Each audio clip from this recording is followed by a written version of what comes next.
le ministre, c'est vrai, vous l'avez dit. Alors, en mettant en place, en faisant cette fusion-là, c'est pour permettre la mise en œuvre du continuum et également donner une vision holistique de la chose. Mais on l'a vu sur le terrain, ça pose problème. En début d'émission, nous avons pu recueillir les préoccupations des uns et des autres.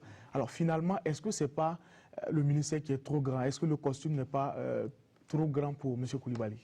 Où est-ce qu'il faut s'adresser au tailleur? Non, vous savez, les visions qui sont posées, elles ne viennent pas de nulle part. Regardez comment les ministères fonctionnaient avant. Si vous regardez toutes ces questions de sous-paillotes que nous voyons aujourd'hui, quel était le problème? Vous regardez en arrière ce qui s'est passé. On a pu organiser entre deux ministères d'un même gouvernement un soi-disant transfert. Transfert d'infrastructures, transfert même de ressources humaines, et financer tout cela avec des moyens de la République.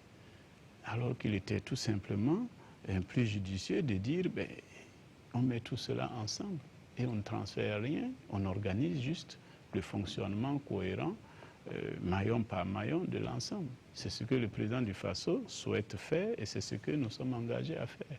Et comme je l'ai dit, les acteurs eux-mêmes, je crois, comprennent cette nécessité-là. Ce qu'il faut juste observer, c'est que là, d'abord, la question d'éducation, c'est une question qui est passionnante. Il y a beaucoup de passion et là où il y a de la passion, il y a parfois aussi des écarts. Ouais. Deuxièmement, c'est un secteur qui réunit un certain nombre d'acteurs qui ont parfois des intérêts qui sont contraires. Et donc c'est tout cela qu'il faut mettre en musique avec l'ensemble des acteurs et vous verrez que dans une année ou deux, les choses iront comme sur des roulettes. On espère, Monsieur le ministre. On est pris par le temps. Nous allons suivre tout de suite la troisième question que nous avons recueillie sur le terrain. Monsieur le ministre, qu'est-ce que vous prévoyez pour la poursuite des études de ces enfants qui sont dans le continuum?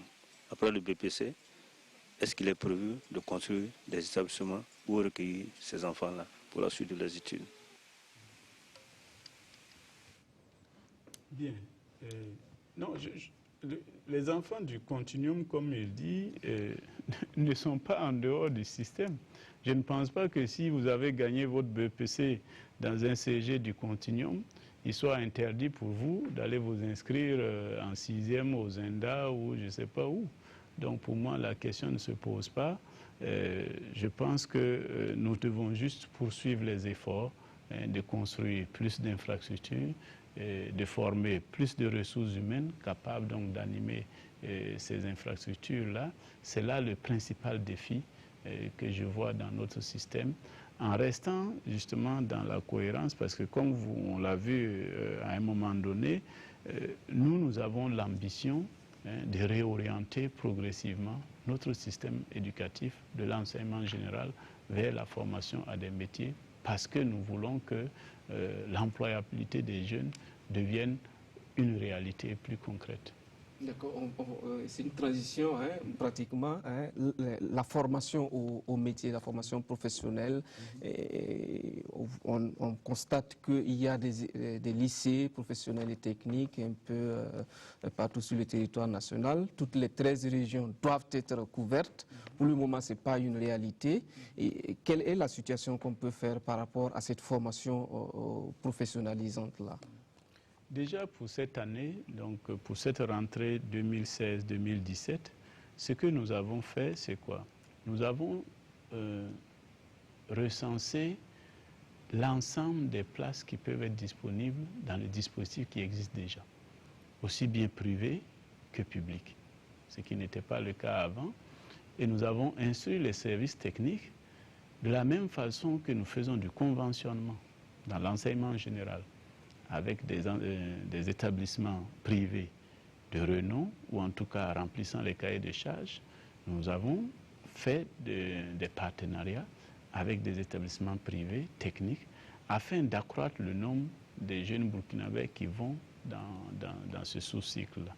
Et comme je l'ai dit, l'ambition là, c'est que nous ayons le plus de burkinabés qui aillent vers ces filières-là. Habituellement, on le dit, si vous sortez avec un BPC, qu'est-ce que vous savez faire? à quoi on peut vous employer. Ce n'est pas évident. Vous sortez avec un bac général, même un bac technologique, hein, de type E, ou F1, ou F2, ou F3. L'emploi n'est pas évident parce que ce sont des formations qui ne sont pas destinées directement à occuper. C'est conçu pour être théorique. Donc, les gens ne sont pas préparés à aller sur le marché du travail. Donc, nous disons qu'il nous faut sensibiliser les parents, les enfants eux-mêmes, que l'emploi de demain, là, pour les y préparer, c'est la formation technique, c'est la formation professionnelle. Alors, monsieur le ministre, c'est vrai que pour résoudre aussi la question du manque d'enseignants, on a vu que l'État a initié, en tout cas, le recrutement de 4200 enseignants titulaires du DEC 2. Alors, où en est-on avec ce projet-là? Est-ce qu'ils sont déjà sur le terrain et est-ce que ça répond aux ambitions de départ? Ça répond parfaitement aux ambitions de départ. Quand vous regardez, vous avez suivi vous-même les reportages, les déficits dont on parle, c'est des déficits qui sont importants. Donc, il faut des actions volontaristes comme ça pour arriver à résorber assez rapidement ces déficits. Les actions habituelles qu'on fait de recrutement ne peuvent pas nous amener à résorber ces déficits-là si nous continuons comme ça. Nous allons toujours courir derrière. C'est pour ça que le gouvernement a décidé de cette mesure de recrutement annuel de jeunes Burkinabés titulaires de diplômes universitaires pour les former en 6 mois de façon théorique et après les mettre sur le terrain afin d'en faire des enseignants. Pour ceux qui ont été recrutés cette année, lors de ma tournée pour la rentrée, je les ai rencontrés. Ils ont fini, ceux de l'IDS en tout cas, ils avaient fini leur formation de 6 mois et ils ont été affectés sur le terrain. Nous allons regarder maintenant sur le terrain, dans les écoles pour cette rentrée 2016-2017, comment est-ce qu'ils mettent en application ce qu'ils ont appris et nous allons statuer. Ce qu'il faut dire annuellement. Oui, ça sera renouvelé en fonction du déficit et des besoins que nous aurons. Et ce qu'il faut dire, c'est que c'est aussi une mesure pour l'emploi. Parce qu'on ne comprend pas que notre État investit sur 15 années sur des Burkinabés et puis au bout, rien du tout. Madame Pla. Monsieur le ministre, on va poursuivre tout de suite et aborder cette fois la dernière rubrique de ce numéro de l'émission Dialogue avec le gouvernement.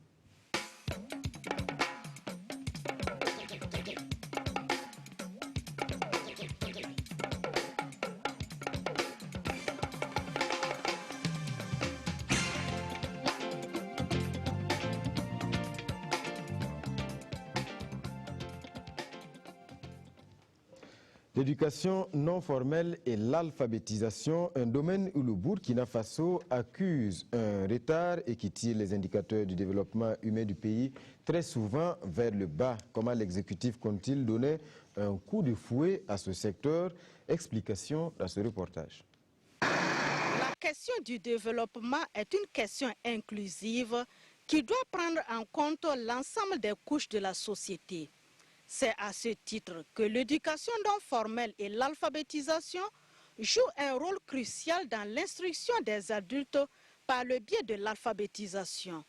Le Burkina Faso est caractérisé aussi bien par sa diversité ethnique que linguistique, posant ainsi le défi de l'utilisation des langues locales pour un meilleur apprentissage. L'utilisation et la promotion de nos langues locales dans les ordres d'enseignement constitue un mécanisme de mobilisation efficace qui fait de chaque Burkinabé un acteur de développement. À titre illustratif, l'on peut relever que la bonne structuration du secteur informel et sa contribution à l'essor de notre économie intérieure reste tributaire à cet ordre d'enseignement que constitue le secteur de l'éducation non formelle et de l'alphabétisation. Le gouvernement Thiéba compte en accroître ses performances et pour ce faire, il entrevoit au cours du quinquennat d'indexer l'éducation non formelle sur l'alphabétisation en réponse aux besoins de professionnalisation des populations, d'alphabétiser tous les adolescents de 9 à 15 ans et les adultes de 16 à 34 ans en dehors du système éducatif en accompagnement de leurs projets de professionnalisation et de mutualiser les infrastructures scolaires de l'éducation de base au profit de l'éducation non formelle.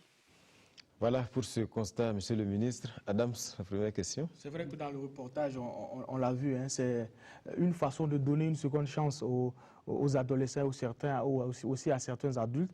Alors, mais le problème aussi à ce niveau, c'est le problème de financement. Est-ce qu'on peut dire que à l'heure actuelle et avec le gouvernement Paul Kaba-Thiéba, des mesures sont prises pour permettre en tout cas à l'éducation non formelle de jouer son rôle? Alors, avant d'être un problème de financement, je crois que la question de l'alphabétisation dans nos pays est d'abord un problème de stratégie. Lorsque vous avez que 32%, à peine 32-33% pour le Burkina de taux d'alphabétisation, il est clair que cette question doit être une priorité pour l'État. Ça veut dire que vous avez 70% des gens qui ne sont pas analphabètes, qui ne sont pas alphabètes et donc qui participent difficilement aux activités de la nation.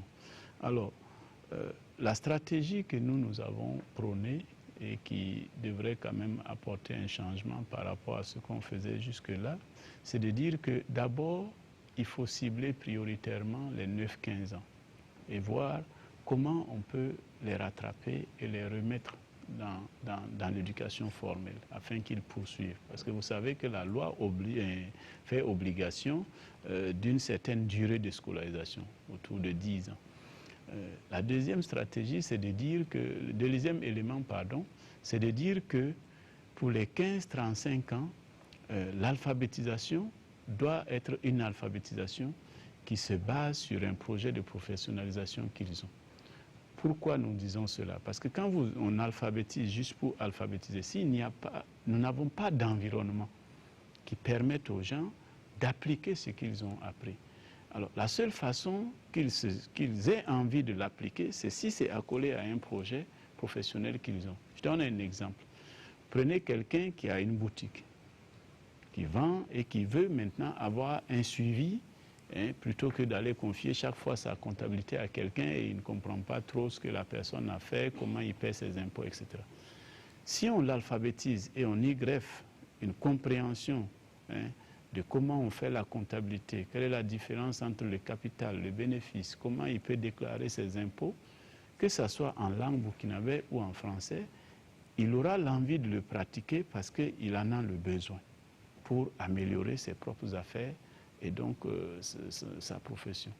Mais si ce n'est pas dans un contexte comme ça, bon, il n'y a pas de journaux, il n'y a pas de cadre en tant que tel où il peut exercer cette alphabétisation. Donc au bout d'1 an ou 2 ans, ils repartent à l'analphabétisme. Et c'est pour ça que depuis 30 ans que nous faisons l'alphabétisation, nous ne progressons pas vraiment parce que c'est comme si nous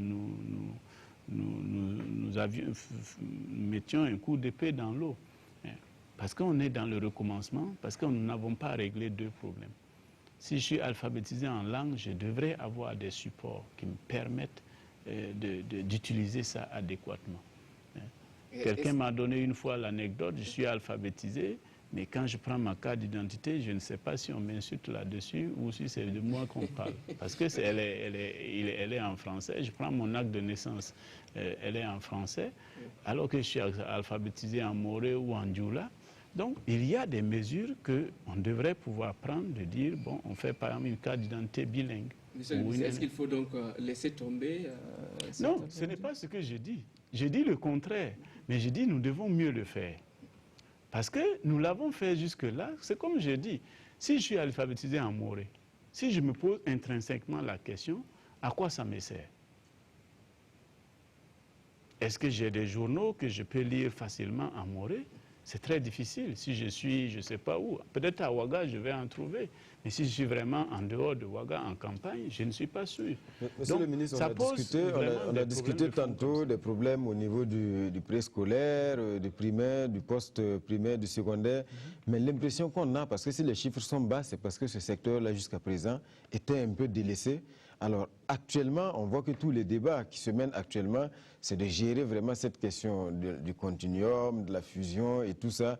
Est-ce qu'on ne risque pas une fois de plus de s'éloigner un peu de ce secteur de l'éducation non formelle? Je ne suis pas d'accord avec ce que vous dites, parce que ça n'a jamais été... Je pense que même sur les 5-10 dernières années, s'il y a un secteur qui a eu une attention tout aussi importante, c'est le secteur de l'éducation non formelle, avec la création, je crois, en 2008 ou un peu avant, je n'ai plus la date exacte, du fonds du fonds de l'alphabétisation et de l'éducation non formelle, le FONAEF, oui, qui a beaucoup fait en partenariat dans cette stratégie dite du faire-faire, où on recrutait vraiment de façon assez massive des alphabétiseurs avec des moyens conséquents et qui vraiment, à travers tout le pays, mettaient en place des campagnes d'alphabétisation.